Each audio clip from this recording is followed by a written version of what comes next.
bisnis kami yang berupa bisnis digital yang bernama Gedos. Ini merupakan logo dari bisnis kami berupa seperti ini. Alasan kami ingin membuat bisnis digital ini, kita ingin membantu para influencer dan juga para UMKM, produsen-produsen yang bisa memanfaatkan aplikasi ini agar mereka lebih mudah terhubung satu sama lain dan juga bisa bermanfaat bagi para influencer dan juga pemilik UMKM sendiri. Ya, di sini ada why, what, dan how. Kenapa kita membuat bisnis ini? Yang pertama kita ada why, yaitu bertujuan untuk memudahkan antara seller dan juga untuk mencari brand ambassador yang ingin memasarkan barang atau jasa dari seller tersebut. Lalu yang kedua ada what. Pada tahun 2024 kami membuat platform untuk memudahkan para seller untuk menemukan brand ambassador yang mempromosikan barang atau jasa yang akan dipasarkan di sosial media para influencer atau di UMKM tersebut. Lalu yang ketiga ada how. Bagaimana kita membuat bisnis ini, yaitu dengan cara pengembangan web atau platform yang memudahkan para seller untuk memasarkan barang mereka. Lalu kita masuk ke problem dari bisnis kita, yaitu yang pertama ada para seller itu masih memerlukan sistem yang bisa membantu mereka untuk mencari tahu siapa public figure atau influencer itu tanpa mereka harus membuka Instagram atau TikTok tersebut. Lalu yang kedua ada pemilik toko online harus berhati-hati karena untuk memilih endorser yang tepat itu harus mengikuti tingkatan visibilitas dan kredibilitas dari influencer tersebut. Jadi para toko online harus berhati-hati untuk mencari para influencer. Solusinya bagaimana? Ada di what do customers to fix the problem. Yang pertama itu berupa web dan juga ada berupa sosial media. Lalu berikutnya ada problem interviews and survey results, yaitu kita membagi beberapa poin yang kita dapatkan. Yang pertama ada melihat dan menghubungkan koneksi antara seller dan public figure. Yang kedua ada menarik antusias seller untuk memperluas market. Yang ketiga kita ada memberikan kemudahan para seller. Dan yang keempat itu ada memberikan platform penghubung antara public figure dan juga para seller. Nah, selanjutnya ada market size estimation, yaitu ada TAM atau total addressable market, yaitu ada 730 influencer Instagram dan TikTok di Indonesia. Selanjutnya ada SAM, yaitu serviceable addressable market, ada 37 juta sampai 92 juta. Yang terakhir ada SOM, yaitu serviceable obtainable market, ada 3 juta sampai 7 juta sekian. Selanjutnya ada customer persona, yaitu ada ethos, yaitu rentan umurnya sampai 15 sampai 35 tahun. Yang kedua ada occupation, yaitu seluruh masyarakat Indonesia. Yang terakhir ada location, yaitu di Indonesia. Nah, selanjutnya ada goalsnya, itu yang pertama ada mengembangkan market para seller, yang kedua ada menggunakan seller untuk mempromosikan produknya. Nah, selanjutnya di sini ada frustration, yang pertama ada masyarakat seller yang bingung untuk mencari red card para influencer. Terus yang kedua ada kebutuhan promosi yang berkelanjutan untuk para seller. Nah, yang terakhir ada bio dari Gedos menjadi media penghubung antara seller dan public figure untuk memberikan kemudahan, info detail, profile, dan red card. Ada value proposition canvas. Di sini ada yang berwarna hijau, ada game creator yang mencakup ini. Terus yang kedua ada produk atau service yang mencakup ini. Terus yang ketiga ada painkillers yang mencakup ini. Nah, selanjutnya yang berwarna kuning ini ada gains mencakup ini, dan kedua ada jobs yang mencakup ini, dan ketiga ada page yang mencakup ini. Oke, sekarang kita bakal masuk ke MVP, yaitu merupakan tampilan awal dari website kita, yaitu Gedos. Kita masuk ke tampilan awal dari web kita. Di sini ada logo kita. Terus di situ ada home, ada about, ada service, portfolio, sama kontak. Next. Oke, di slide selanjutnya, di sini kita bisa milih influencer mana yang mau kita endorse. Misalnya aku mau kontak yang ini nih. Nah, di sini langsung keluar red cards dari Hana Morales ini. Kayak ada gendernya ada 60% kebanyakan wanita, sisanya ada laki-laki. Terus di sini juga ada harga-harganya. Terus kalau kita tertarik nih sama dia, kita langsung bisa pencet yang ini. Nah, di sini nanti langsung terhubung sama admin selebgram yang kita mau endorse. Oke, sekarang kita masuk ke sales plan. Di sini ada customer sales funnel ya. Target marketnya itu ada online shop dan influencer. Lalu leads-nya kita menuju ke membangun kepercayaan orang-orang buat memudahin bisnis kita. Lalu ada opportunities-nya, kita ini pengen mengembangkan brand, reputasi brand dan meningkatkan sales penjualan. Lalu ada customer itu ada influencer dan para UMKM yang ingin menjalin kerjasama dengan influencer.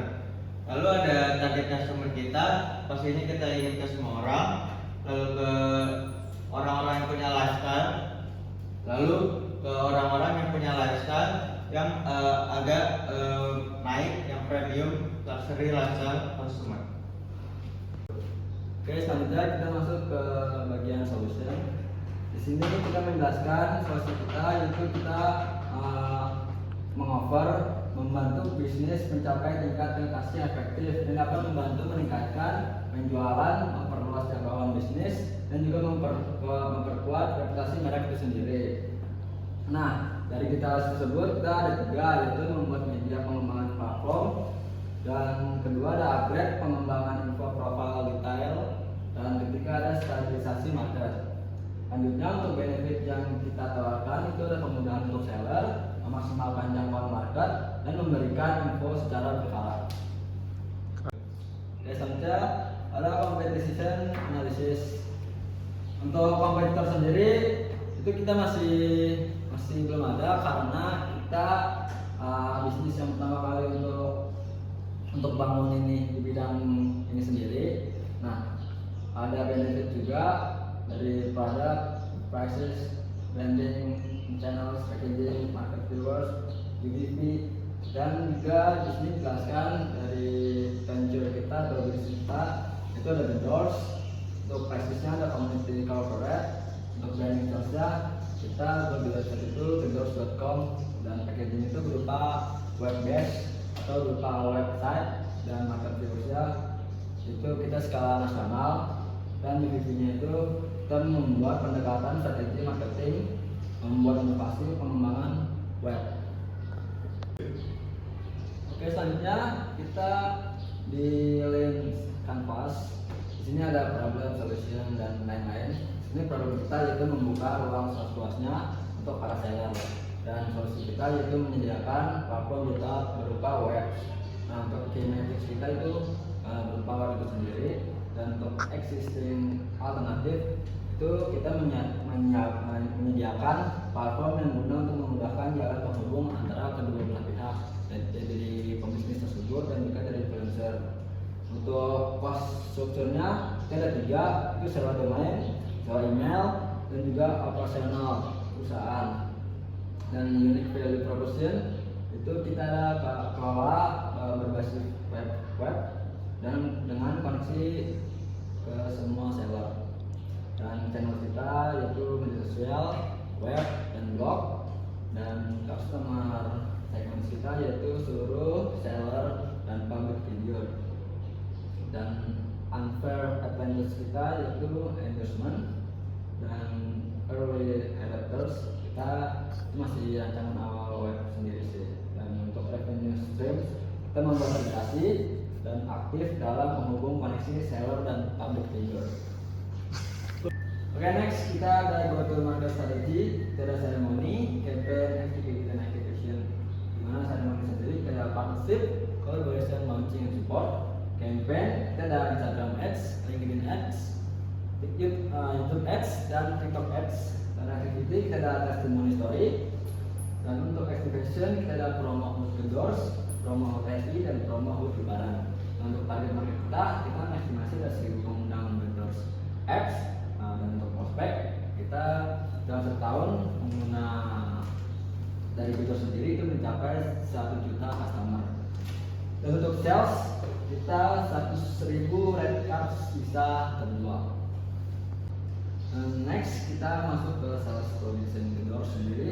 Kita ada sales quantity, revenue, Fitur red card, FPP, overhead cost, gross profit. Di sini kita dari Januari sampai Desember itu kita menghitung 1 tahun. Dan sales unit ada 500, 1000, 500, dan sekian. Untuk gross profit kita di sini untuk bulan Januari sendiri kita 90.000, dan terakhir di Desember kita ada 850.000. Oke, di sini ada tim komposisi. Saya akan menjelaskan apa peran-peran dari masing-masing anggota. Di sini ada saya sendiri sebagai CEO. Tugas saya itu bertanggung jawab atas koordinasi dan pengelolaan tim dan memastikan proyek pencapaian tujuan dan tenggat waktu yang pas. Lalu di sini ada Dava sebagai CTO.